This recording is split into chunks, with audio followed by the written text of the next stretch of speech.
यो हो बहसको साथमा कामना सेवा विकास बैंक, प्रगतिको आधार कामना सेवासँगको कारोबार। Presenting Nepal's first family scooter with revolutionary i3s technology, Hero Destiny. शक्ति मिनरल्स को उत्पादन नेपाली किसानका लागि वरदान। शक्ति मिनरल्स प्राली विशेष औद्योगिक क्षेत्र भैरहवा। मङ्गल डेकोर, गुर्जो मार्ग 4 खाल टिल्ली बजार काठमाडौँ।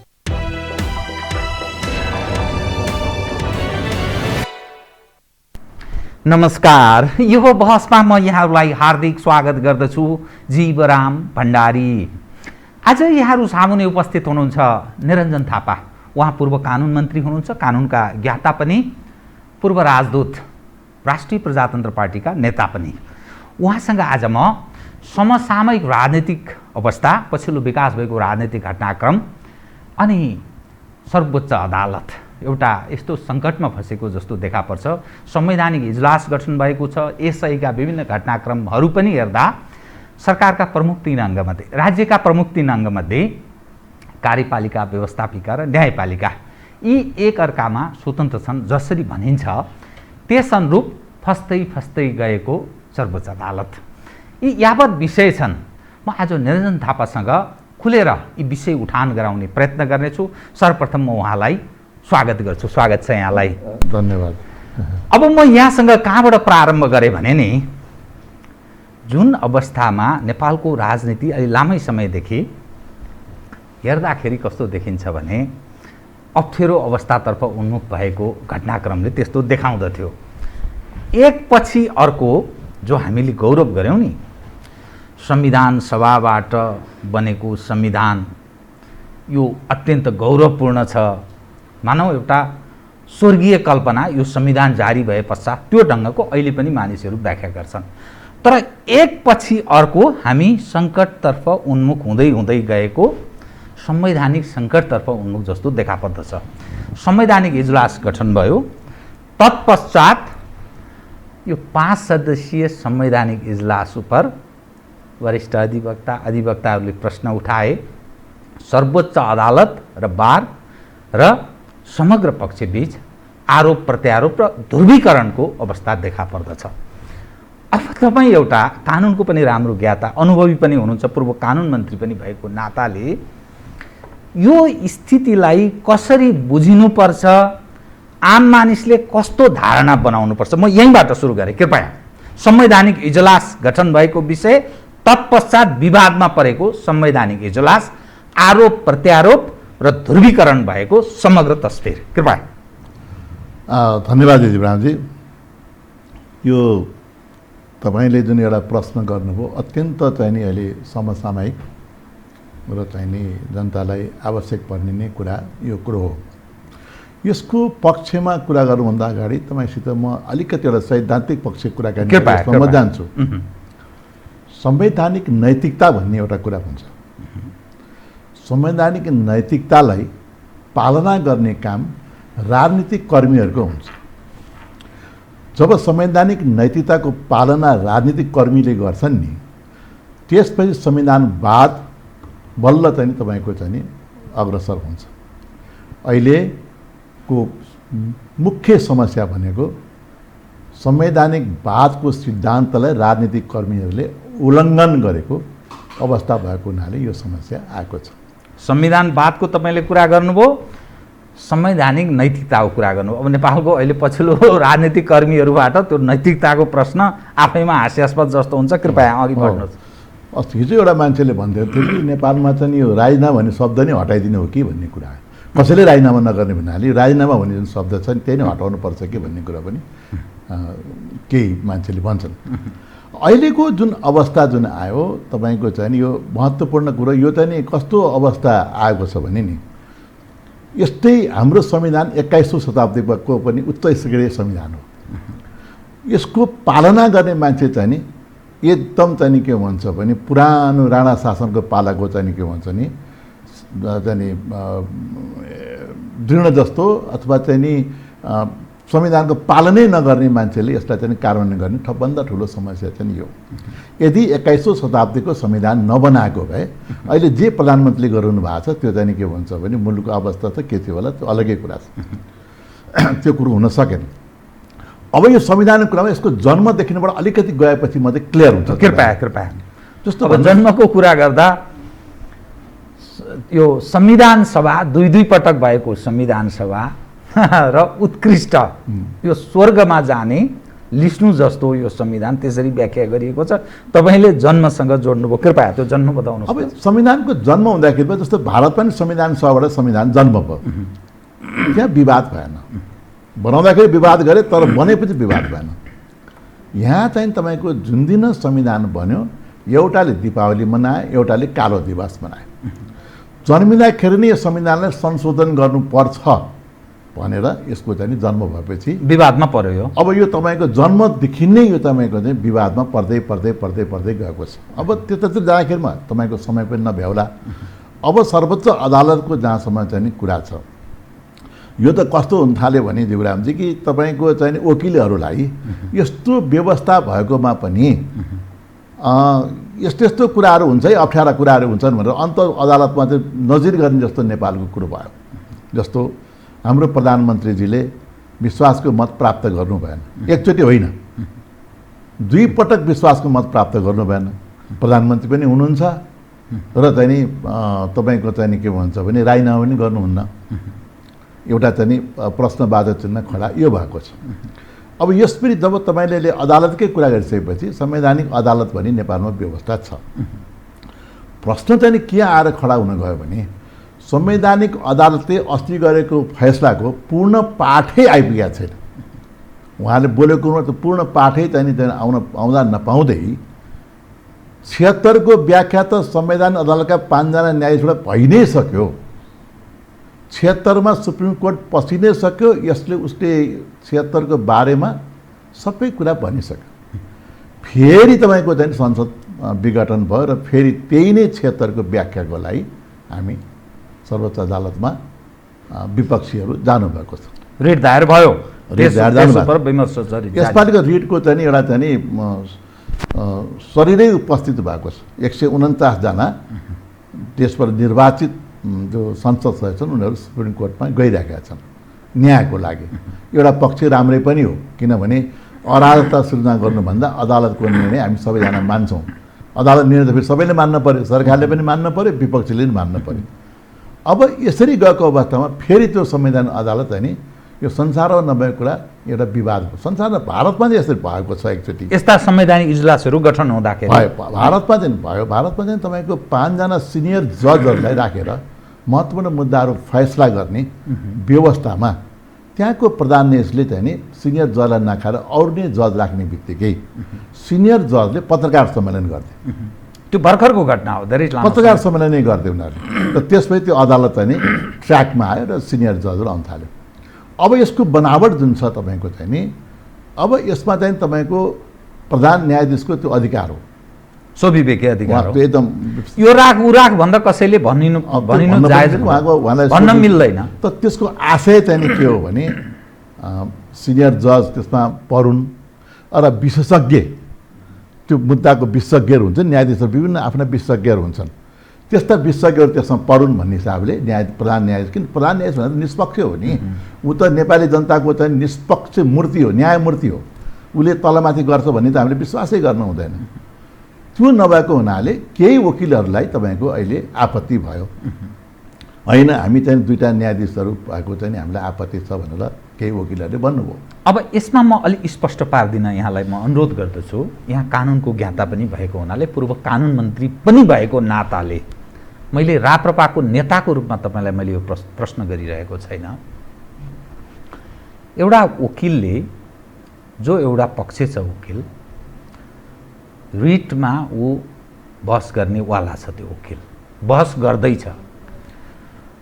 यो न्यायाधीशहरू जसरी तपाईँले संवैधानिक इजलास जुन ढङ्गले प्रधान न्यायाधीश गठन गर्नुभयो त्यसमा यो फल्ना चाहिँ नराख्नुहोस्, ढिस्कानालाई राख्नुहोस् बरु भनेर भन्नुहुन्छ। अनि त्यसपछि प्रधान न्यायाधीशले फेरि प्रश्न गर्छन्, मेरो सवालमा के गर्ने त? वकिलले नै जवाफ दिन्छन्, तपाईँ पनि बिदा बसे हुन्छ। अर्थात् जुन खालको प्र्याक्टिस हुन थालेको छ हामी कहाँ, यो स्वाभाविक कि अस्वाभाविक? हेर्नुहोस्, यो एक किसिमको अस्वाभाविक पनि हो। तर यस्तो किसिम चाहिँ नि पहिला त न्यायाधीशहरूले नै आफूले चाहिँ के भन्छ भने हेर्दैनन्। यस्तो अलिकति पनि शङ्का हुन्छ भने, अलिकति पनि हुन्छ भने कुनै कुनै न्यायाधीशलाई घरमा बोलाएर खुवाउनु प्याउनु पनि तपाईँको अपराध हुन्छ। न्यायाधीशलाई विवादमा पर्ने कुनै पनि काम गतिविधि गर्नु भएन। कुनै न्यायाधीशले तपाईँले घरमा खाना बोलाउनु भयो र भोलि त्यो मुद्दा केही दिनपछि मुद्दा पऱ्यो भने न्यायाधीशले चाहिँ तपाईँको उहाँका खाना गएको हुनाले म हेर्दिनँ भन्छन्। होइन, यो कुरा पहिले पनि भयो नि। हरिकृष्ण कार्कीजीको बारेमा चाहिँ के भन्छ, उहाँ मलाई चाहिँ उहाँ आपत्ति छ, उहाँ त्यो मुद्दामा पर्नु भएको छ भनेर हरिकृष्ण कार्कीजीले म बस्दिनँ भन्नुभयो। उहाँको हाइट घटेन, हरिकृष्ण कार्कीको हाइट बढ्यो र उहाँ भविष्यमा प्रधान न्यायाधीश हुँदाखेरि हरिकृष्ण कार्कीबाट चाहिँ निष्पक्ष हुन्छ कि भन्ने आशा पलायो। तर यहाँ चाहिँ तपाईँको प्रेस्टिजको जस्तो कुरा भयो। दुईवटा न्यायाधीशलाई चाहिँ प्रधान न्यायाधीशले नियुक्त गरेको, त्यसलाई म हटाउनै मिल्दैन, मेरो निष्पक्षता किन गर्ने भन्ने। दुईवटा न्यायाधीशले चाहिँ के हुन्छ त्यस्तो विवाद हुँदाखेरिमा पनि बसिराख्ने, यो कुराको चाहिँ तपाईँको समस्या। अब प्रधान न्यायाधीशको जुन कुरा गर्नुभयो, हेर्नुहोस्, अब संविधानले प्रधान न्यायाधीशलाई चाहिँ बस्नै भनेको छ, बाध्यात्मक हो। प्रधान न्यायाधीशको नेतृत्वमै पर्ने हुन्छ। तर अब जस्तो उहाँले चाहिँ वकिलहरूले चाहिँ उहाँले राजीनामा के छुट्टी लिएर बस्नु भने चाहिँ के हो भने अर्को एउटा फेरि कायम प्रधान न्यायाधीश हुन्छ जो चाहिँ बस्छ। एउटा प्रधान न्यायाधीश चाहिँ त्यहाँ बस्नुपर्ने हुन्छ। अब हेर्नुहोस्, अब यहाँतिर जानुभन्दा पनि अब यो विवाद पर्यो भने त विवाद त फेरि हिजो प्रधानमन्त्रीजीले थपिदिनु भयो। अब तपाईँको चाहिँ उहाँले भक्कु गाली गरिदिनु भयो। अब हिजो चाहिँ तपाईँको चाहिँ कालो कोट लगाएको मान्छेहरूलाई यस्तो भयो भने अब यहाँ तपाईँलाई एउटा कुरा चाहिँ तपाईँ कानुनको पनि विद्यार्थी भएको नाताले सहिलो के हुन्छ भने वकिल भनेको चाहिँ नि अदालतको अफिसर हो, अवैतनिक अफिसर हो। उसलाई अन्याय परेपछि न्यायाधीशले न्याय दिने हो वकिललाई। त्यसैले अदालतको माननीमा यो हिजोकोमा अदालतको माननी जस्तो पनि भयो। त यो अहिले जुन वकिललाई प्रधानमन्त्रीले भन्नुभएको कुरामा अब तपाईँको चाहिँ प्रधान न्यायाधीशको चाहिँ भनाइ चाहिँ के आउँछ, किनभने वकिलले त आफैले के पनि गर्न सक्दैन। उसको त माई बाप भनेको जे भनेको न्यायाधीशै हो, उसैको लागि काम गर्ने हो, उसैले नै बिजनेस दिने हो अदालतलाई। वकिलले बिजनेस नदिनु त अदालत कसरी चल्छ? बार र बेन्च भन्छ नि, त्यही हो। अब यस अवस्थामा तपाईँको चाहिँ के भन्छ भने यो समस्या आएकोलाई यसलाई समाधान गर्ने चाहिँ मैले देखेको चाहिँ के हो त भन्दाखेरिमा एउटा सर्वोच्च अदालत फुल कोर्टले ठुलो छाती गरेर प्रष्ट भएर यस्तो यस्तो कुरो आयो, के गर्नु, गाँटो पुगाउने विषय आउँदो रहेछ नि। के हुनुपर्छ? भारतको सर्वोच्च अदालत पनि आएको छ, नेपालकोमा पनि अस्ति हरिकृष्ण कार्कीमा आयो। अब के गर्ने त भनेर फुल कोर्टलाई भनेर यसमा राय सल्लाह गरेर जुन निष्कर्ष निक्लिन्छ त्यो त तपाईँको सबैले मान्नुपर्छ, होइन? अब तपाईँको चाहिँ के भन्छ भने एउटा प्राइभेट वकिलले नमान्ने, फेरि सरकारी वकिल महाधिवक्ताले जाने फेरि आफू चाहिँ तपाईँको चाहिँ के भन्छ एग्रेसिभ चाहिँ कुरा गर्ने भनेपछि त यो त न्यायमा त राम्रो हुने कुरो भएन। त्यसले गर्दा तपाईँको फुल कोर्टले सल्लाह गरेर नेपालको परम्परा चाहिँ के छ त भने योभन्दा ठुलो मुद्दा त नेपालमा अरू केही हुनै सक्दैन। यो धेरै ठुलो मुद्दा हो नि, योभन्दा ठुलो मुद्दा के हुन्छ? अनि व्यवस्था पनि छ कानुनमा, संविधानमा, होइन? फुल बेन्च बस्ने व्यवस्था पनि छ नि। विश्वनाथजीले 47 सालको प्रतिनिधि विघटन गरेको मुद्दामा 11 जना न्यायाधीश बसेर यसलाई फैसला गर्नुभएको छ। अब यहाँ के आयो भने 5 जनाकोमा पनि पहिले फैसला 76 मा बोलिसकेको छ अदालत। अब साँच्चै नै सैद्धान्तिक पक्ष भनियो त एकचोटि बोलिसकेको कुरालाई त्यही न्यायाधीशले फेरि कसरी खण्डन गर्ने, एउटा समस्या त यहाँ आउँछ। तर खण्डन गर्ने पनि अवस्था पनि होला। यसको लागि चाहिँ तपाईँको चाहिँ के भन्छ भने उहाँले प्रधान न्यायाधीशले रोस्टर बनाउनु भएको छ। संविधान अदालतमा 5 जना मात्रै होइन कि अरू न्यायाधीश पनि बन्न सक्ने भनेर मलाई जहाँसो लाग्छ 13 जना बस्ने हुन्छ। त्यो 13 जना बस्ने भनेर गर्नुभयो भने प्रधान न्यायाधीश पनि यसो बस्नुहुन्छ।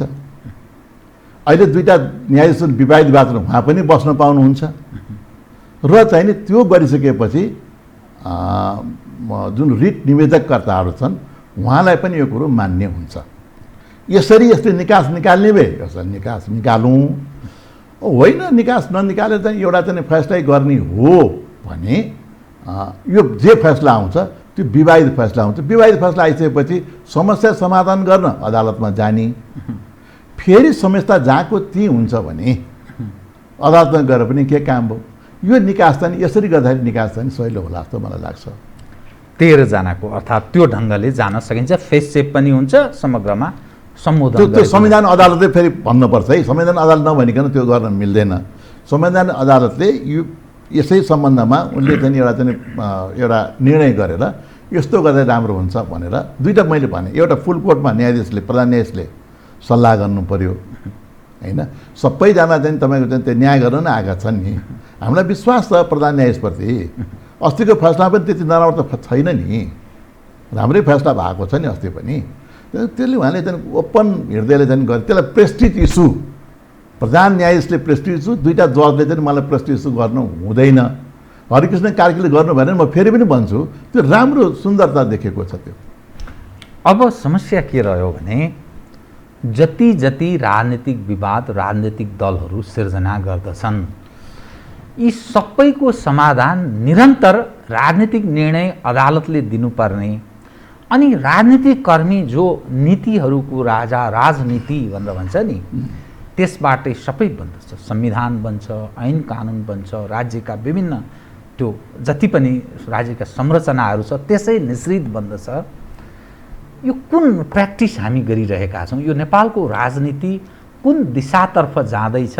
दलहरू फुट्छन्, दलहरू विवादित हुन्छन्, दलहरूको आफ्नो स्वार्थको कुरा हुन्छ, अनि अप्ठ्यारो पर्दा न्यायालयले कसलाई प्रधानमन्त्री बनाउने के गर्ने हदसम्मको पनि निर्णय गर्नुपर्ने अवस्थामा जो प्रवेश गरेको छ, सार्वभौम सत्ता सम्पन्न नेपाली जन जो भनेर भनिन्छ, सार्वभौम र देशको जो सार्वभौम सत्ताको जो कुरा गरिन्छ, यो के भएको? यो राजनीति यो यस्तो भएको जीवरामजी, राज्य गर्ने बिना नीतिको, राजनीति भनेको नीतिअनुसार राज्य गर्नु पर्यो होइन, राज्य गर्ने नीति नभएर गर्ने।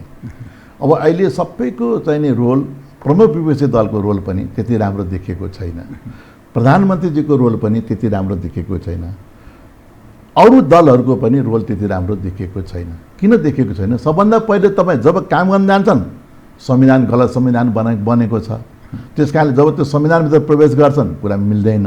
जस्तो प्रमुख विपक्षी दल भन्नुहोस्, अध्यादेशबाट कानुन आएको आइछ होइन, संसद त तपाईँको चाहिँ यस्तो चाहिँ घाँडो भएको छ कि संसद त तपाईँको कसरी हुन्छ त्यो संसदलाई काम गरेर नदिनु भनितिर गएका छन्। फेरि अनुशासनको डन्डा देखाएको छ संसदलाई होइन। अब विपक्षी दलले पनि अध्यादेश आइसकेपछि त्यसलाई चाहिँ फिर्ता लिए भन्ने कि त्यो अध्यादेशलाई चाहिँ फेल गर्ने हो सदनमा, फेल गर्ने पावर त रहेछ नि विपक्षी दलसित, नभए त तपाईँको 149 जना कसरी पुग्यो भने त्यो शक्ति राखेको विपक्षी दलले किन गर्दैन? विपक्षी दलले तपाईँको चाहिँ संवैधानिक परिषदको चाहिँ बैठकहरूमा भाग लिँदैन, अनि उहाँको कोटाका मान्छे चाहिँ तपाईँको संवैधानिक परिषदमा पर्छ, भक्काभक नियुक्त भएका छन्। अब यो कसले नेपाली जनताले यो कुरा बुझ्दैन? संवैधानिक परिषदको तपाईँको चाहिँ संविधानको सिद्धान्तको विपरीत तपाईँको अध्यादेशबाट आएका छन्। कत्रो विवाद, सबै कुरो विवाहित छ जीवरामजी हेर्नुहोस्। अब तपाईँको सदन विवाहित भयो, अदालत विवाहित भयो, र त्यसको साथसाथै संवैधानिक अङ्गहरू जो नियुक्ति भएका छन्, मान्छे राम्रा छन्, तर नियुक्ति प्रक्रिया जुन छ नि त्यो पनि तपाईँको भएको छैन। त्यसपछि अर्को महत्त्व चाहिँ के भन्छ, एउटा साइकोपाथ भन्ने एउटा रोग हुन्छ क्या तपाईँको, त्यो रोगले सबैजना ग्रस्त छन् अहिले। प्रधानमन्त्री ग्रस्त हुन्छ विपक्षी दलको, त्यो भने कस्तो भने नि तपाईँको साइकोपाथ भने चाहिँ नि अहङ्कार हुने, र केही कुरा पनि म बाहेक अरू कसैले जान्दै जान्दैनन्, म अरू केही बुझ्न पनि सक्दैनन्, म बाहेक अरू कोही इमान्दार पनि छैन, म बाहेक यो सरकार चलाउन छैन, अरू कसै क्षमता छैन भन्ने त्यो ट्रम्पलाई त्यो रोग लाग्यो क्या। एकचोटि चुनाव हारिसक्यो, सबै कुरो भइसक्यो, तपाईँ छोड्दिनँ म, तर म नै सबै हुँ भन्ने उसैको गभर्नरले भनिसक्यो, तपाईँ चुनाव मान्दैन कि साइकोपाथ भन्ने एउटा त्यस्तो किसिमको चाहिँ हुन्छ क्या तपाईँको। त्यसै कारणले गर्दाखेरिमा अहिले राजनीतिक जुन खेलाडीहरू हाम्रो जुन थिए, सबभन्दा पहिले संसदलाई नै चल्न दिएनन्, संसदै चलेन तपाईँको। जहिले पनि संसद चाहिँ तपाईँ चाहिँ के हुन्छ मृत्युवरणलाई हुने, संसदमा जाने पनि संसद कहिले भङ्ग हुन्छ भन्ने अवस्था आएको हुनाले यो अब तपाईँको चाहिँ नि अब समयको पाबन्दी होला तपाईँसित, यो सबैको चाहिँ नि समस्या यो संविधान भएको छ, र यो संविधानलाई संशोधन नगरिकन मुलुक चाहिँ नि ट्र्याकमा आउन सक्दैन। एउटा तपाईँले यसमा पनि गाँठो फुकाउने प्रयत्न गर्नुभयो। संवैधानिक इजलासको गठनको सवाल उपर पनि तपाईँले एक ढङ्गले गाँठो फुकाउनुभयो र यो समस्याको जड भनेको यो संविधान हो, त्यसैले यसमा संशोधन गर्नुपर्दछ। तर सवाल के रह्यो भने नेपालको राजनीतिमा जुन तागत लामो समयदेखि हावी छ, नेपाली जनबाट अनुमोदित छ, फेरि त्यो अन्यथा पनि छैन कि देशमा कम्युनिस्ट छन् कि काङ्ग्रेस छन्। यी मानिस 47 सालदेखि निरन्तर प्र्याक्टिस गरिरहेका छन्, अर्थात् यही पक्ष हावी छ, निरन्तर यसैले शासन गरिरहेको छ। र पार्टीको कुरा गर्दा 7 साल अगाडि 6 साल 3 साल 3 सालको काङ्ग्रेस, 6 सालको कम्युनिस्ट, यही पक्ष 30 सालको पञ्चायतलाई छोड्ने हो भने निरन्तर यही पक्ष नेपालको राजनीतिमा हावी छ, उसैले शासन गरिरहेको छ। जो नेतृत्व पङ्क्तिका मानिस छन् र तपाईँले जो संविधान संशोधनको कुरा गरिरहनु भएको छ, के नबुझेर नजानेर नगरेका होलान् र अब सवाल के रह्यो भने यसरी चल्छ कि चल्दैन, यो नियत खराब हो कि या अरू थप एक्स्ट्रा विकल्पहरू पनि केही छन्, बताइदिनु त। हेर्नुहोस्, अहिले जीवराजजीले भन्नुभएको एउटा शक्ति नेपाली कङ्ग्रेस छ, एउटा शक्ति जुन कम्युनिस्ट भनेको छ नि, अलिकति म तपाईँ चाहिँ डिफर केमा गर्छु भने देखिएको भनेको मैले संसदमा उपस्थित छ, एउटा शक्ति राजा पनि छ, 3टा शक्ति छन् यहाँ नेपालमा। यहाँको नेपालको राजनीति बुझ्न असाध्यै सजिलो छ। एउटा काङ्ग्रेस शक्ति छ, एउटा कम्युनिस्ट शक्ति छ, एउटा राजाको शक्ति छ। अनि के हुन्छ त भने दुईटा शक्ति मिलेको एउटा शक्ति ढल्छ। पञ्चायती व्यवस्थामा राजा र अघोषित रूपले कम्युनिस्टको सम्झौता थियो, 30 वर्ष शासन चल्यो पञ्चायतमा, होइन? पञ्चायतकाल। त्यसपछि चाक्सी बारीमा चन्द्रशेखरले आएर काङ्ग्रेस र कम्युनिस्टलाई हात मिलाइदियो, दुईटा शक्ति मिलेपछि राजा कमजोर। यहाँको राजनीति बुझ्नलाई त्यस्तो गाह्रो चाहिँ नि, राजनीति कहिले 2 2 4 हुन्छ, कहिले 22 हुन्छ नि, त्यस्तो छैन। यहाँ 2 2 4 र 22 यस्तो छ। यहाँ प्रश्न चाहिँ के आयो भने राजाको स्पेस यसमा राख्दा, जस्तो राष्ट्रपतिको भूमिका भन्नुहोस्। अब राष्ट्रपतिको भूमिका निरन्तर विवाद मैले आएको होइन कि रामवरणजीको बेलामा पनि यति धेरै विवाद नआए तापनि उहाँ पनि विवादमा पर्नु होइन। कटवाल प्रकरण भनेको एउटा चाहिँ रामवरणजी पनि विवादमा पर्नुभयो, किनभने कता कता उहाँ काङ्ग्रेसप्रति ढल्किने यताउता स्वभावै भयो। अहिलेको जो राष्ट्रपति हुनुहुन्छ, राष्ट्रपतिको मान सम्मान भएन भनेर प्रधानमन्त्री भन्नुहुन्छ होइन। अब शपथग्रहणको कुरा भन्दाखेरि तपाईँलाई थाहा छँदैछ। मेरो भनाइ के भने यस्तो अवस्थामा राष्ट्रपतिले निष्पक्षता गर्न सक्दैन भन्ने कुरा बारम्बार पुष्टि हुन गयो। त्यो निष्पक्ष सम्पादन अर्थात् निष्पक्ष भूमिका राष्ट्रपतिले निर्वाह गर्न नसक्ने मूल कारण के?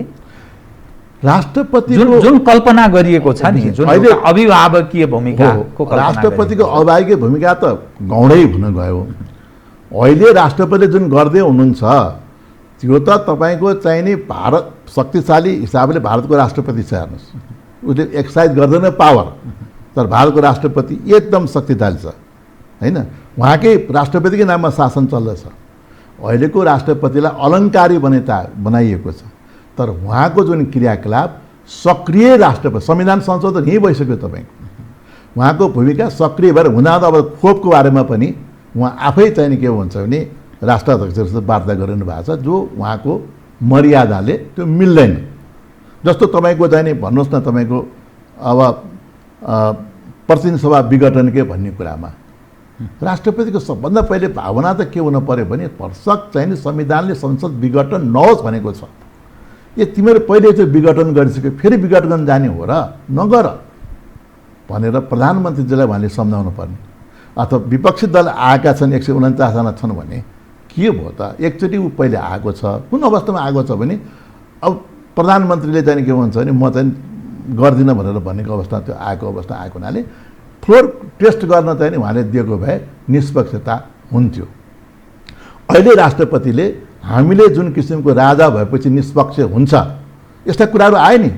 46 सालमा महाराजा सरकारमा कुरा आयो, महाराजा सरकार संविधान विघटन गर्ने कुरा आयो, विपक्षीहरूले पनि त्यो कुरा ल्याए, सत्ता पक्षले त्यो कुरा ल्यायो। राजाबाट के निर्णय भयो भने कहिले प्रतिनिधि सभा विघटन भयो, कहिले प्रतिनिधि सभा विघटन भएन, किनभने राजालाई त्यो अधिकार दिएको थियो। 46 सालको स्वविवेकीय अधिकार चाहिँ उहाँले चाहिँ के थियो भने प्रतिनिधि सभा विघटन गर्दाखेरि बा त्यस बेलाको राजाको सर्वसत्ता के थियो? राजा र संसदमा थियो। अथवा नेपाली जनता भनेपछि संसद भयो भन्नुहोस् न। अब राजाले तपाईँको त्यहाँ दुईवटा शब्द थियो हेर्नुहोस् महाराजा, एउटा सकी बक्सिने छ भन्ने थियो, एउटा गरी बक्सिने छ भन्ने थियो। सकी बक्सिने छ भने कि राजाको स्वविवेकी अधिकार त्यसमा थियो। विभिन्न प्रधानमन्त्रीले विघटन गरे, राजाले माने। श्रीबार थापाले संसद विघटन गर्छु भनेर जाँदाखेरि राजा मानेन, किन अल्पमतको प्रधानमन्त्री छ, कोर्टले एउटा निर्णय गरेको छ, म मान्दिनँ भन्नुभयो, त्यो संसद अड्यो। भनेपछि राष्ट्रपतिले हामीले चाहिँ राजालाई मान्दै राजाको निष्पक्षताको जुन किसिमको चाहिँ हामीले कल्पना गरेका थियौँ, जुन किसिमको निष्पक्ष राजाबाट जुन भयो र राजाबाट जनताको चाहनाअनुसार हरेक कदमहरू चालिए। यही ज्ञानेन्द्र राजाकै भन्नुहोस् न, हरेक कदमहरू उहाँले चाहिँ के भन्छ राज इच्छा जे भए पनि जनताको इच्छामै उहाँले जानुभयो होइन। 7 दलले भनेको कुरा पनि मान्नुभएको छ। त्यस बेलामा हुँदा गिरिजाप्रसाद कोइराला प्रधानमन्त्री हुनुपर्ने छ, संसद चाहिँ पुनर्वाली गर्नुपर्ने छ। आखिर सक्नु भएन नि, आफै गर्छु भन्नुभयो, सक्नु भएन, त्यही राजा गुहार्नु पर्यो। राजाले संसद पुनर्स्थापना गरे, राजाले गिरिजाप्रसाद कोइरालालाई शपथ ग्रहण गराएर प्रधानमन्त्री बनाए। त्यो जनताको चाहनाअनुसार राजाले गरे। राष्ट्रपति एउटा पार्टीको हुँदो रहेछ, त्यो पार्टीप्रति उहाँको चाहिँ नि त्यो हुन्छ के तपाईँको भोज भत्याएर पनि तपाईँ चाहिँ आमाले चाहिँ त्यो छोरो चाहिँ भोजमा बसिरहेछ भने नि आमालेको डाडु चाहिँ नि त्यो छोरालाई अलिकति बढी चाहिँ नि गइहाल्छ, प्राकृतिक न्यायको सिद्धान्त। त्यसका राष्ट्रपतिको चाहिँ नि पार्टीमा प्रति चाहिँ भावना चाहिँ झुक्दो रहेछ। त्यसले गर्दाखेरि त्यो कुरो प्रधानमन्त्रीले बचाउनु पर्ने थियो। राष्ट्रपति भारतमा राजेन्द्र प्रसादको हेर्नुहोस् न, उहाँ सक्रिय राजनीतिमा हुनुहुन्थ्यो, त राष्ट्रपति हुने बित्तिकै त्यत्रो अधिकार भएको राजेन्द्र प्रसादले तपाईँको चाहिँ नि कहिले पनि आफ्नो शक्तिको प्रयोग गर्नु भएन, प्रधानमन्त्रीलाई नै अगाडि बढाउनु भयो। त्यसरी त्यहाँ इस्टाब्लिस भयो इन्डियामा। त्यसले गर्दा अहिलेको संविधान संशोधनमा राजाको अनिवार्य अवस्था चाहिँ हुन गयो हेर्नुहोस्। र राजाको असफलताले असफलताले मात्रै होइन, जबरजस्ती राजालाई तपाईँको जबरजस्ती हटाएपछि यस्तै हुन्छ हेर्नुहोस्। राजा जन्म सङ्ग्रहबाट पनि गएको होइन, राजालाई नेपाली जनताले हटाएको पनि होइन। अब अहिले कुरा आइसक्यो होइन, तपाईँको चाहिँ के भन्छ नि पूर्व राष्ट्रपति प्रणब मुखर्जीले भनिसक्नुभयो हामीले यसरी हटाएका भनेर। अब अहिले एकदम चाहिँ के अरे श्याम शरण कि क्यों भन्नेले चाहिँ हामीले यसरी हटायौँ भनेर भनेको पछि त 12 बुझ्यो भने निरङ्कुश राजतन्त्र अगाडि पछाडि निरङ्कुश मात्रै लेखेको थियो, राजा हटाउने भन्ने कुरै नै थिएन। अब त्यसको बारेमा तपाईँले समय दिनुभयो भने कसरी चाहिँ नि एउटा दुष्ट आत्माले कलुषित विचारले चाहिँ के भन्छ नि बनी बनाऊ घर कसरी बिगार्न सक्छ भन्ने कुरा यदि तपाईँ समय दियो भने त म बताउँला। दुष्ट आत्मा कलुषित भावनाले गर्दाखेरिमा चाहिँ नि जनताको चाहना हुँदाहुँदै पार्टीको चाहना हुँदाहुँदै संविधानमा संवैधानिक राजाको संविधान हुँदाहुँदै 47 सालको संविधानले अन्तरिम संविधान आएको छ होइन। राज संस्थाको संविधान हुँदाहुँदै गणतन्त्रको संविधान नहुँदै राजालाई चाहिँ तपाईँ चाहिँ फाल्ने काम भएको हुनाले त्यो काम गलत छ भने जहाँ राजा जान्छन् तपाईँको लाखौँ जनताको भिड भइरहेको छ अहिले। त्यस कारणले यसलाई ट्र्याकमा ल्याउनु, यो राजनीतिक दलमा तपाईँ विवाद भइरहन्छ, इन्डियामा पनि विवाद भइरहन्छ। यसलाई समाधान गरेर गार्जियनको अभिभावकको रूपमा हामीले राजालाई राख्यौँ भने उसलाई चुनाव पनि लड्नु पर्दैन, उसको पक्ष विपक्ष पनि उसलाई छैन, उसको राजधर्मले त्यो भन्छ भनेको हुनाले अब यो मुलुकमा राजाको अनिवार्य आवश्यकता भएको हुनाले संविधान संशोधन मैले तपाईँलाई जुन भने संविधान संशोधन कस्तो किसिमले हुनु पर्यो भने अब हेर्नुहोस् अब चाहिँ तपाईँको चाहिँ प्रधानमन्त्रीले नै यसको भूमिका गर्नुपर्छ। हेर म एउटा गम्भीर प्रश्न तपाईँलाई उठाउँछु, कृपया के भन्नुहोस्। तर राजनीति त शक्तिले आर्जन गर्ने हो नि होइन र? होइन, राजनीति शक्ति त राजाको थिँदै थियो नि, त्यो शक्तिले दलहरूले पनि हटाएको होइन भने म त्यसको बारेमा म आउँछु तपाईँ कहाँ। अब राजालाई तपाईँको चाहिँ स्पेस चाहिँ दिनुपर्ने कारण चाहिँ किनभने आएको छ, अब कसरी गर्ने त राजालाई स्पेस दिने भन्ने कुरा संविधानको तपाईँ कुरा गर्दै हुन्छ, संविधान अनुसार त त्यो सम्भव छैन।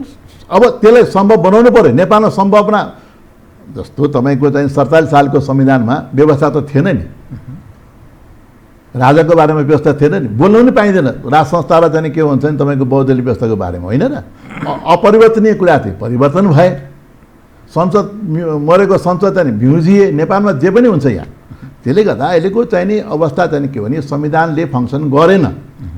मधेसवादीहरूलाई पनि मिलाउनु पर्ने छ, राजालाई मिलाउनु पर्ने छ, हिन्दू राष्ट्र यो पनि तपाईँको चाहिँ 1 अरब हिन्दू राष्ट्रको चाहिँ एउटा देश भएको नेपाल त्यसलाई कहाँ स्पेस दिने त्यहाँतिर पनि गर्नुपर्ने छ भावना त आयो नि अब चाहिँ तपाईँको राम मन्दिर चाहिँ प्रधानमन्त्री के भन्छ भने पठाउनुहुन्छ पशुपतिमा झालरी चढाउनुहुन्छ भने त त्यो चिज छ भने भावना त छ नि किन लुकाउने त्यस कारणले अहिलेको प्रधानमन्त्रीले अब अर्को मैले गम्भीर प्रश्न तपाईँलाई के भने 6 महिनामा निर्वाचन गर्ने भनेर प्रधानमन्त्रीले भन्नुभएको छ 6 महिनामा निर्वाचन भएन भने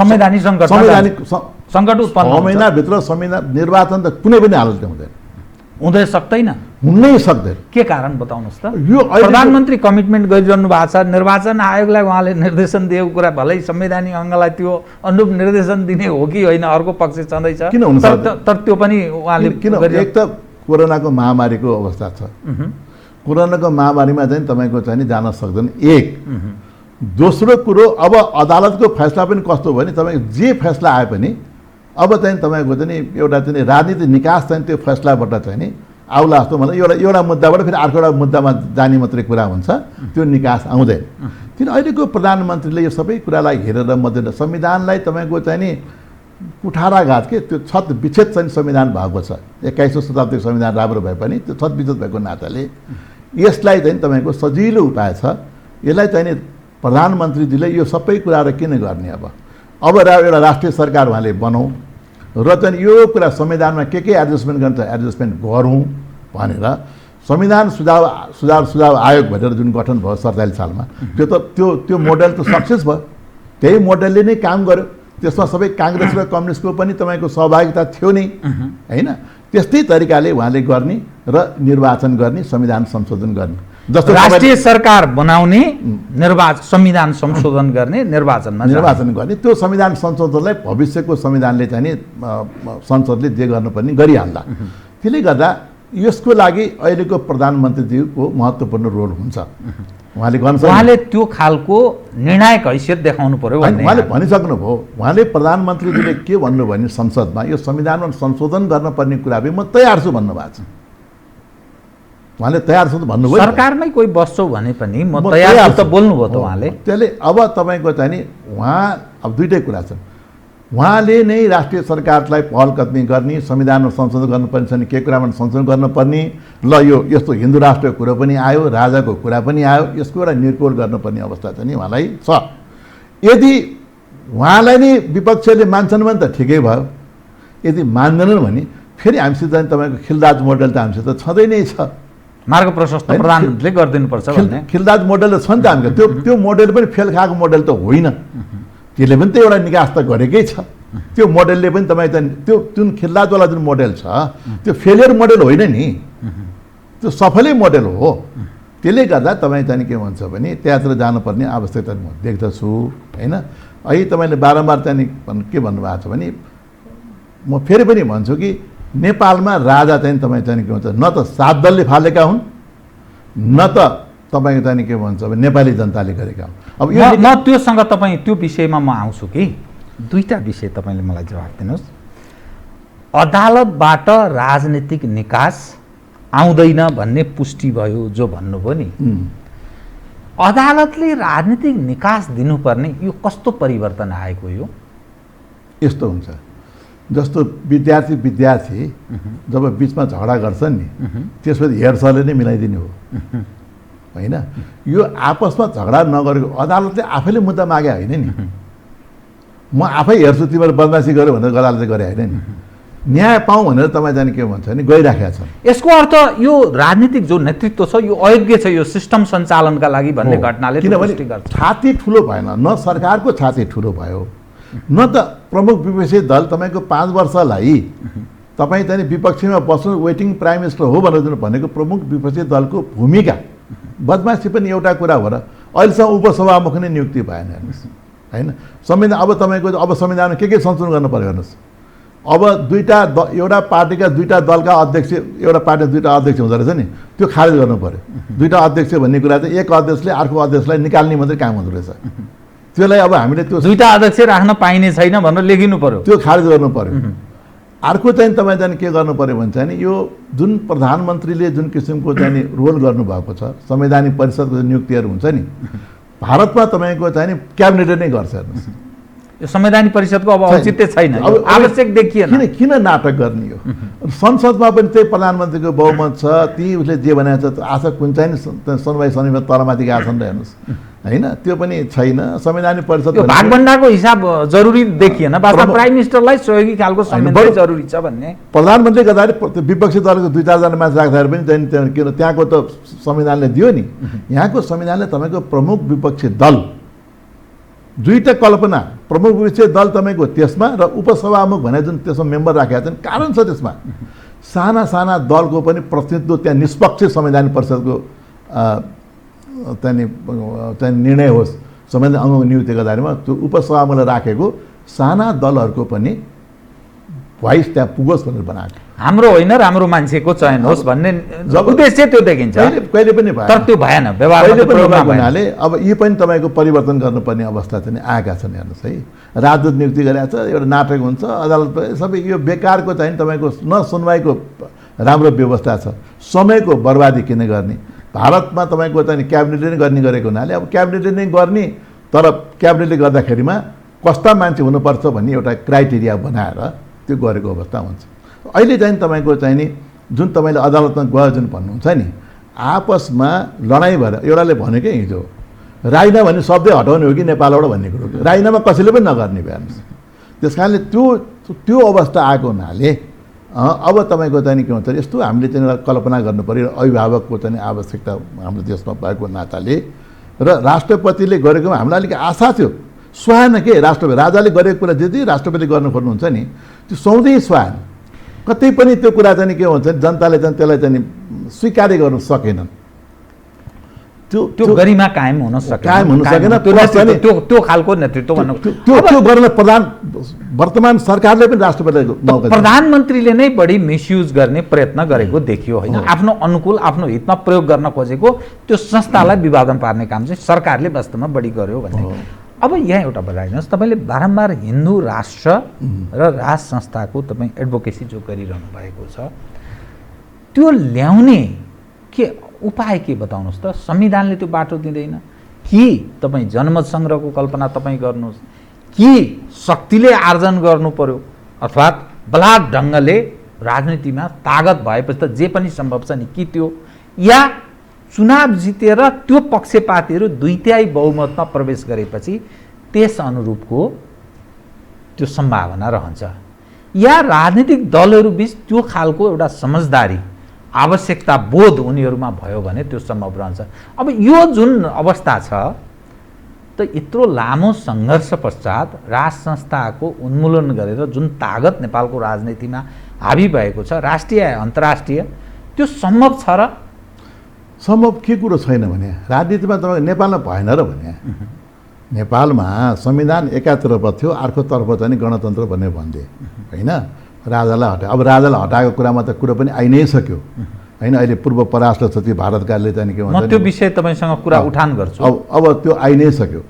त्यसले गर्दा तपाईँको चाहिँ के भन्छ भने जस्तो जनमत सङ्ग्रह पनि नेपाल हामीले गऱ्यौँ, म जनमत सङ्ग्रह पक्षमा पनि छैन। हेर्नुहोस्, हामीले जनमत सङ्ग्रह एकचोटि गऱ्यौँ 36 सालमा निर्दल र बहुदलको बारेमा, निर्दलले जित्यो, समस्या समाधान भएन, झन् ठुलो चाहिँ समस्या झन् चाहिँ 10 वर्षमा गयो है। अब चाहिँ सबै नेपाली पञ्च सबै पञ्च नेपाली राजाले भने पनि भएन होइन।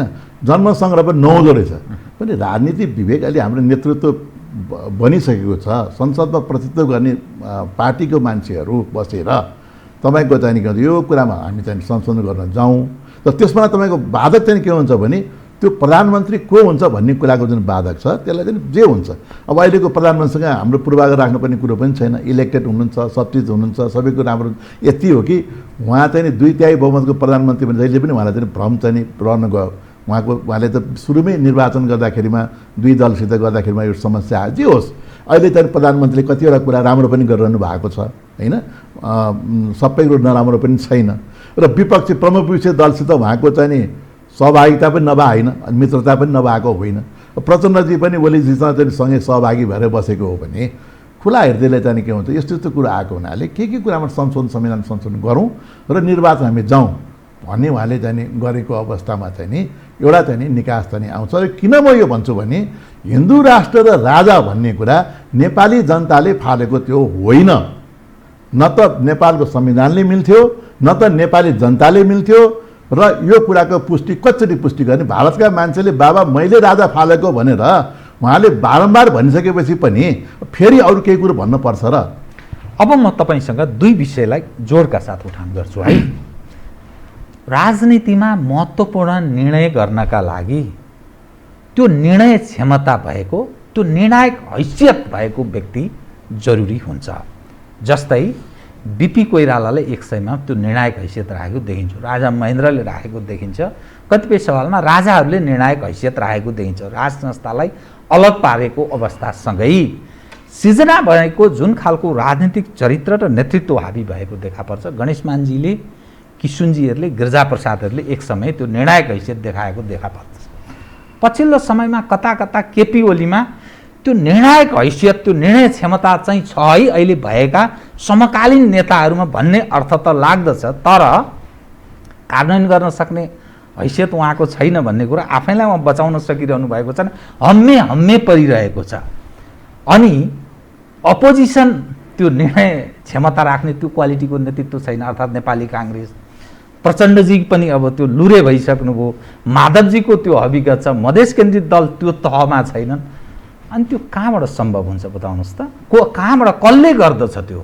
जबकि म श्यामशरणको विषय उठान गर्छु, जबकि श्यामशरणले के भन्दैछन्, के लेख्दैछन् भने भारत अब अलग ढङ्गले सोच्नु हुँदैन है, नेपालमा राज संस्थाको उन्मूलन भारतको सर्वाधिक ठुलो उपलब्धि हो। उनले परराष्ट्र सचिव पनि हुन्, उनी तत्कालीन नेपालको राजनीतिक परिवर्तनमा निर्णायक हैसियत राख्ने व्यक्ति पनि हुन्, राजदूत भएर नेपालमा लामो समय काम पनि गरे। उनका चेला चपेटा नेपालको राजनीतिमा निर्णायक हैसियतमा छन् भन्ने ठानिन्छ। अनि कसरी सम्भव ल बताउनुहोस् त? होइन, खेलाडी त पात्र यिनीहरू नै भयो नि। यी अहिले जो मान्छेहरू चाहिँ जो तपाईँले भन्नुभएको छ हैसियत भए पनि नभए पनि जनताबाट निर्वाचित त हुन् नि। एउटालाई प्रमुख विपक्षी दल बनाएको छ, एउटालाई नै सत्ताको पक्षमा बनाएको छ। त्यो सत्तामा बस्ने मान्छे चाहिँ पहिले जुन किसिमको बहुमत थियो त्यो बहुमत चाहिँ गुमेको छ। त मैले के भनिरहेको छु भने तपाईँलाई कि यसमा त्यति मात्रै होइन, राष्ट्रिय सरकारको बारेमा जुन मैले कल्पना गरिरहेको छु, यो चाहिँ प्रमुख विपक्षी दल र ओलीजी बसेर मात्रै हुँदैन, अन्य पनि दलहरू चाहिँ यहाँ छन् तपाईँका। त्यो सम्पूर्ण दलको प्रतित्व हुने हिसाबबाट हामी सबैजना बस्यौँ र हामीले आत्मालोचना गर्नुपर्ने भयो। यो त अहिले चाहिँ तपाईँको चाहिँ कति ठाउँमा चाहिँ तपाईँको अब तपाईँले श्यामशरणको कुरा गर्नुभयो, अब त्यसैलाई जोड्नुपर्ने अवस्था हुन्छ अहिले। हेर्नुहोस् है, श्यामशरणजी अब तपाईँको पूर्व गृहमन्त्री भएपछि कस्तो हुन्छ भने कतिवटा कुराहरू छातीभित्र लुकेका हुन्छन् के, कति भन्नुहुन्छ कति भन्नु हुँदैन। तपाईँ त्यसको जानकार पनि व्यक्ति भएको, तर म तपाईँलाई अलिकति कृपया त्यो श्यामशरणले चाहिँ के भने यहाँ तपाईँको भएको घटना, वास्तविक घटना चाहिँ भएको घटना के भने कर्ण सिंह र श्यामशरणजी आउनुभयो, नेपाल आए, दूत भएरै आए, ६२-६३को आन्दोलन ताका दूत भएर आएपछि श्यामशरणलाई राजाले भेटेन दूतकार्य। किनभने राजा भन्ने कुरा चाहिँ तपाईँ चाहिँ के भन्छ त्यो सजिलो चिज त त्यो होइन। तिम्रो के हैसियत र मैले भेट्ने भन्ने रको चिफ आउनुभयो, हाम्रो प्रधानमन्त्री त 2 घन्टा बस्नुभयो होइन। अब हाम्रो प्रधानमन्त्री अभिराम वक्ता पनि हुनुहुन्छ, कति उहाँले बोल्नु, तर राजा भन्ने कुरा त्यो आफ्नै किसिमको मर्यादा हुन्छ। अब श्यामशरणलाई चाहिँ परे बहुत ठुलो चाहिँ इन्सल्ट फिल भयो। अब उसलाई एक्सेस पनि थियो, 22 महिना यहाँ राजदूत भएर बसेको।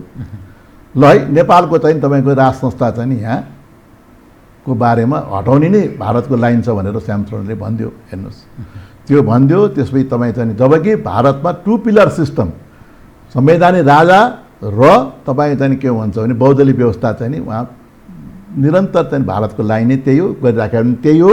र त्यही नै एजेन्डा बोकेर डाक्टर कर्ण सिंह पनि आउनुभएको। यदि श्यामशरण राजदरबार गएको भए उसले पनि यही नै काम गर्थ्यो। अब उसको सबै एक्सेस भएको रिटायर पनि छैन भन्थ्यो, हुँदा हुँदा सेनालाई भेट्थ्यो। त्यस बेलाको प्रधान सेनापतिलाई पनि श्यामशरणले अल्मलायो, प्यारजङ थापा, प्यारजङ, उहाँलाई अल्मलायो। हेर्नुहोस्, उसले जुन अहिले बोलेको जुन परेको छ उसलाई पनि अल्मलाइदियो, 7 दललाई पनि अल्मलाइदियो। हेर्नुहोस्, श्यामशरणजी आएको भनेको संवैधानिक राजतन्त्र र बहुदलीय व्यवस्था भनेर आएको होइन। अब अहिले श्यामशरणले के भन्न थाल्यो भने चाहिँ भारतमा जहिले पनि राजाबाट चाहिँ के भन्छ प्रतिकूल भारतलाई भयो भन्ने कुरो। अब म तपाईँलाई भन्छु, कसरी चाहिँ नि राजाबाट भारत प्रतिकूल भयो।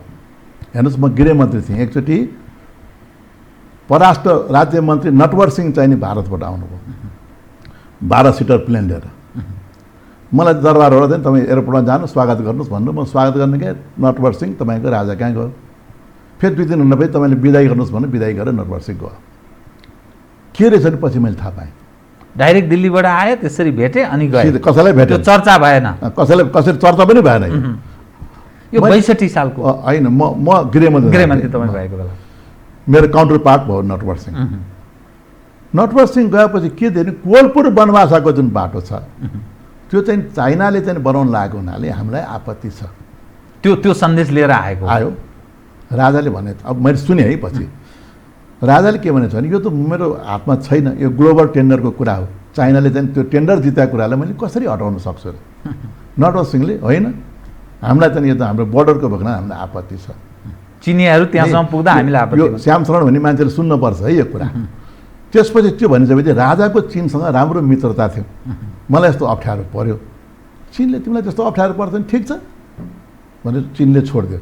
खालि त्यो मेरो त्यसमा त्यो बनाउनलाई अनेक खर्च हुन्छ नि, 5-6 करोड कति खर्च भएको थियो, विभिन्न टेन्डरको ट्याक्सहरू सबै तिनीहरूलाई, त्यो मलाई दिनुहोस् हुन्छ भनेर कोलपुर वनवासको बाटो पाएर भारतको इच्छा, मैले भारतको इच्छा पुरा गरेर नेपाल राजा हुनुपर्छ भने पनि होइन, राजा र भारतको कस्तो सम्बन्ध थियो एउटा त्यो मैले देखाएँ। अब हेर्नुहोस् है, म एउटा अर्को तपाईँलाई कृपा कस्तो एउटा प्रमाण दिन्छु भने, त्यो म प्रमाण यो अहिलेको श्यामशरणलाई चाहिँ उतैबाट निकालेको किताबबाट प्रमाण दिन्छु मैले।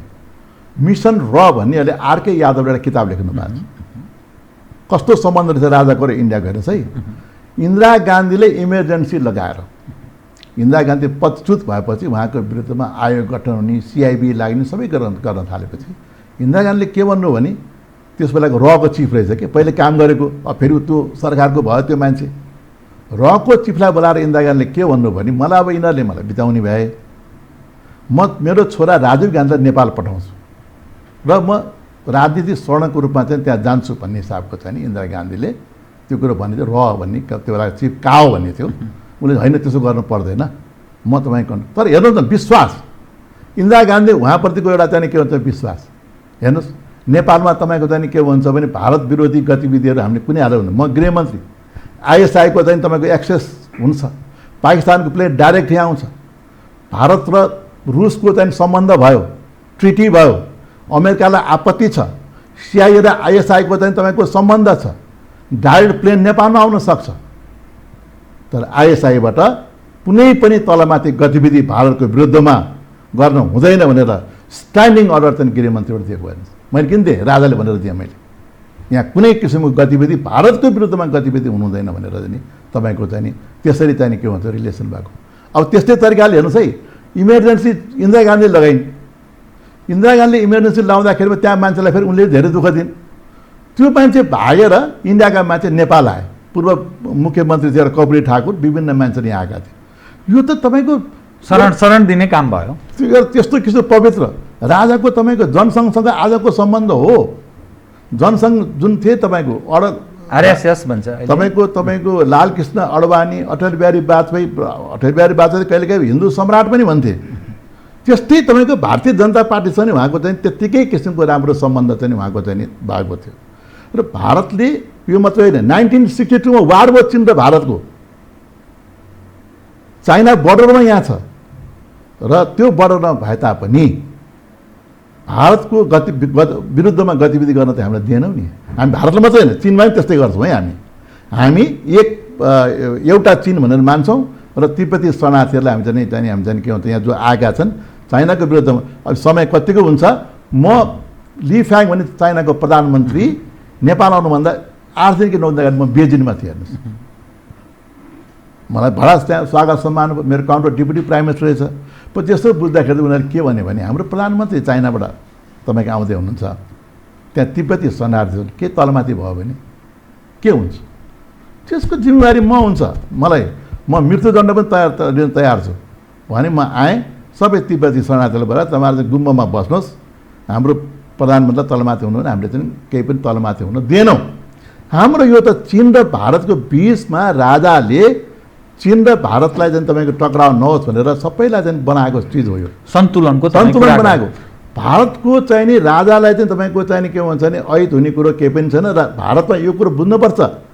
श्याम शरणजीले चाहिँ के बुझ्नुपर्छ त भने 1 अरब संसारमा हिन्दू छन्, 1 अरब हिन्दूको चाहिँ नि सम्राटको रूपमा चाहिँ राजा बसेका छन् हिन्दू राष्ट्र भनेर राजालाई त्यसरी मान्दछन्। त्यस कारणले भारतमा पनि त्यो धेरै हिन्दूहरू छन्। अहिले अस्ति भर्खर हरिद्वार जाँदाखेरि राजाको कुन किसिमको सम्मान भयो भन्ने कुरो त्यहाँको सरकारले हेरेको होला। त्यस कारणले अब एउटा कुरा हेर्नुहोस् है, कस्तो चाहिँ नि उहाँले बदमासी गरिदिनु भयो भने अथवा चाहिँ त्यही नै भन्नु पर्यो। श्याम शरणको ब्रिजेश गुप्ता भने सुरक्षा निकायको मान्छे छ, उहाँ राजदूत यहाँ आउँदाखेरिमा हेर्नुहोस् है, नेसनल सेक्युरिटी एडभाइजर। तपाईँले माओवादीलाई समाप्त गर्नुहोस्, माओवादीलाई चाहिँ तपाईँको त्यो उठेको राम्रो भएको छैन। राजा र सात दलको चाहिँ मित्रतालाई कायम गर्छ, लाइन पाएको टाक्स पाएको मान्छे हो श्याम शरणजी। आफ्नो उहाँलाई चाहिँ एउटा दरबारमा चाहिँ जान पाइनँ भन्ने हिसाबले अहिले पनि उहाँ चाहिँ के भन्छ भने भारतको विरुद्धमा राजा छ भनेर चाहिँ उहाँले भन्नुहुन्छ। म एउटा अलिकति यो दर्शक तपाईँ एउटा जिम्मेवार व्यक्ति भएको हुनाले श्याम शरण स्वयं अहिले कुनै हैसियतमा हुने छैनन् र भारतको संस्थापन पक्षले उनले भनेको कुरा त्यो कुनै मतलब पनि राख्दैन, त्यो उनको स्वयं त्यहाँ हैसियत चाहिँ छैन। मनजीव सिंह पुरीको पनि मैले यसो आर्टिकल पूर्व राजदूतको पनि मैले हेरेको थिएँ, त्यो मनजीव सिंहको अर्को लाइनमा छ, यिनको अर्को लाइनमा छ र त्यस ढङ्गले श्याम शरण फलोवर्सहरू एक ढङ्गले यहाँ उत्साहित छन्, पोलराइज भएका छन्, अर्को खाले अर्को ढङ्गले ध्रुवीकृत भएको छ। यो के भएको बताउनुहोस् त? नेपाल एउटा स्वतन्त्र देश, विदेशीहरू अर्थात् खास गरी भारतीयहरू जुन ढङ्गले प्रभुत्व राख्दछन् ती यो वा त्यो पुराना सम्पर्कवाला मानिसहरूको जो अहिले पनि वर्चस्व नेपालको राजनीतिमा छ, यो ध्रुवीकरण किन भइरहेको छ? यो के को वजह हो? अहिले त्यो श्याम शरणजीले भने त बडा महत्त्वपूर्ण प्रश्न गर्नुभयो तपाईँले। उसलाई के भयो भने उसले त यो राजा फाल्ने काम गरेको छ, उसको बुद्धिले मैले राम्रो काम गरिनँ, अब त्यो कुरो होइन रहेछ भन्ने कुरो हुन थाल्यो, त्यो प्रमाणित हुन थाल्यो। उसले तपाईँको धेरै गलत ब्रिफिङ गरेको छ। त्यो त यदि मनमोहन सिंह इन्डियामा प्रधानमन्त्री हुनुभएको भए बाहिर गएको बेला पर्यो पनि चाहिँ नि के भन्छ राजाको सम्बन्धी कुरा हुँदैन थियो। मनमोहन सिंहलाई प्रधानमन्त्रीलाई समेत गुमराह गर्नुभयो श्याम शरणजीले। उहाँ जर्मन गएको बेला हुनुहुन्थ्यो मनमोहन सिंह, कार्यवाहक प्रधानमन्त्री प्रणब मुखर्जी हुनुहुन्थ्यो। र प्रणब मुखर्जीलाई के भनिदियो भने उहाँले चाहिँ के भन्छ होइन जनता नै राजाको विरुद्धमा ओर्ल्या छन् त्यहाँ, त्यसलाई हामीले राजतन्त्रलाई हटाउनु पर्थ्यो। प्रणब मुखर्जी त फाइनल प्राइम मिनिस्टर त होइन, उसले ब्रिफिङ गरेको कुरा चाहिँ ठिकै होला भनेर चाहिँ उहाँलाई चाहिँ त्यो लाग्यो।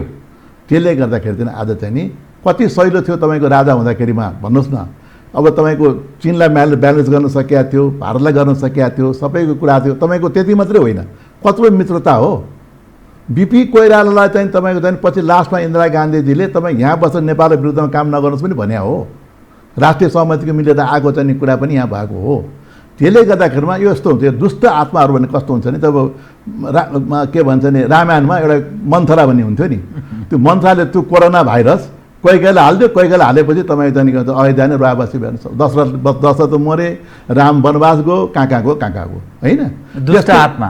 त्यस्तै तपाईँको चाहिँ नि अब सकुनी भनौँ न, भगवान् श्रीकृष्ण पनि केही लागेन भने भगवान् श्रीकृष्णले ए बाबा युद्ध नगरौँ भन्दाखेरि त्यो शकुनीलाई धृतराष्ट्रको 100वटा छोरालाई नमारुन् जेलसम्म त्यसलाई शान्ति भएन। त्यस्ता चाहिँ तपाईँको चाहिँ अहिले श्याम शरणको पक्ष छटपटाट चाहिँ के हो त भने मैले एउटा चाहिँ डक्टर म त्यसको त भीष्म पितामह भएर बसेको उहाँ, मैले राजा फालेको गलत छैन ठिक छ भनेर भन्नुपर्ने, मैले फालेको भन्ने उसमा गौरव छ त आफूलाई। त्यो राजा आयो भने त उहाँले त काम गरेर त गलत हुने कुरो, उहाँको गलत हुने अवस्था आइ नै सकेको छ।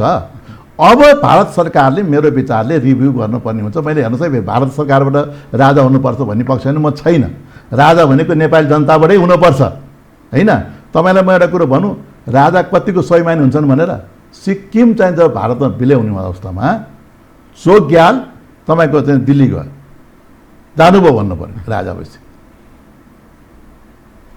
त्यही पनि केही हुन्छ कि भनेर उहाँको केही भएन।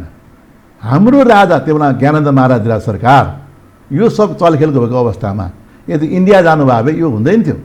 तर हाम्रो राजा देशको स्वाभिमानी बचाउने राजा, राष्ट्रियताको लागि प्रण गर्ने राजा गद्दी त्याग गर्छन् तर चाहिँ के भन्छन् झुक्दैनन्। हेर्नुहोस्, म खालि तपाईँलाई चाहिँ एउटा कुरो के भन्छु भने एउटा सानो कुरो भन्नु मन लाएर भन्छु, जे होस् आखिर राजा भन्ने कुरो वनवास कहिले कहिले जानु पर्दछ। राम त वनवास गए नि, तर जाँदाखेरि राम भएर गए।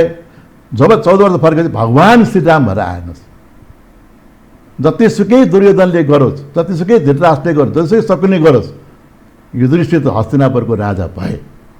त भारत पुनर्विचार गर्ने अवस्थामा जान्छ भन्ने तपाईँको अध्ययनले त्यस्तो देखाउँछ। मलाई किन लाग्छ भने उहाँ अब भारतलाई चाहिँ के देखियो भने उहाँको चाहिँ अब सुरक्षामा पनि भारतको समस्या आउन थाल्यो। कोही तपाईँको चाहिँ कुनवादी हुने, कोही कुनवादी हुने, कुनवादी हुनु भन्न थाल्यो।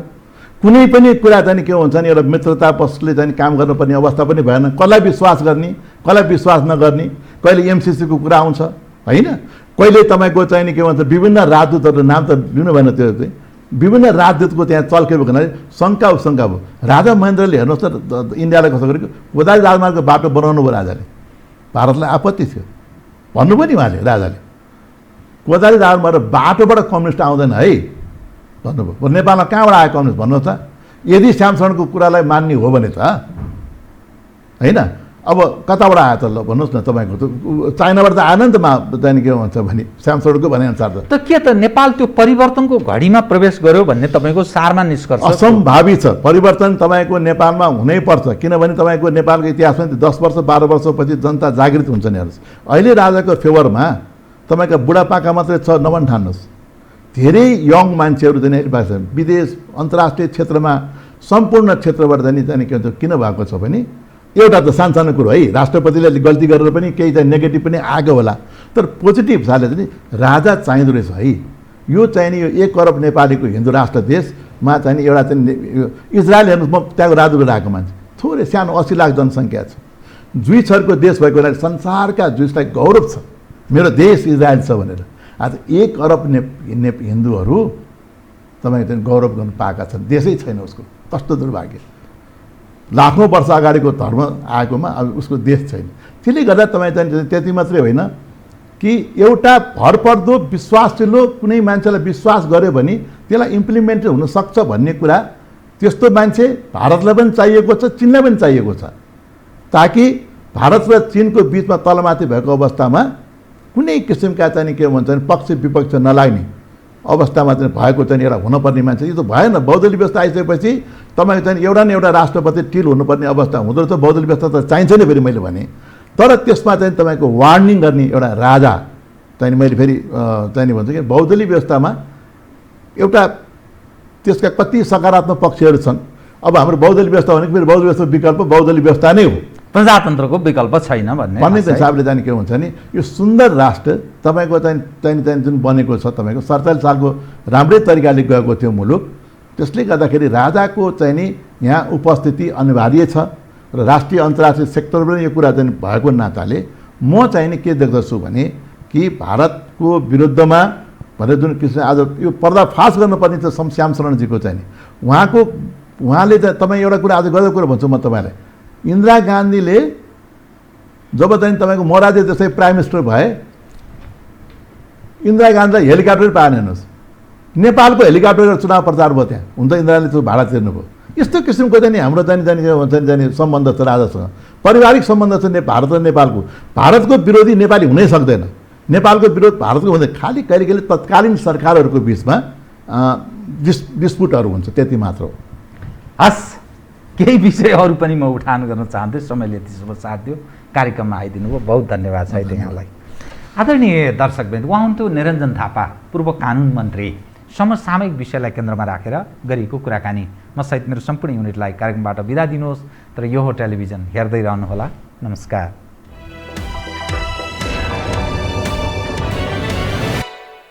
यो हो बहसको साथमा कामना सेवा विकास बैंक, प्रगतिको आधार कामना सेवासँगको कारोबार। Presenting Nepal's first family scooter with revolutionary i3S technology, Hero Destiny. शक्ति मिनरल्सको उत्पादन नेपाली किसानका लागि वरदान। शक्ति मिनरल्स प्रणाली विशेष औद्योगिक क्षेत्र भैरहवा। मङ्गल डेकोर, गुर्जुमार्ग 4 खाल टिल्ली बजार काठमाडौँ।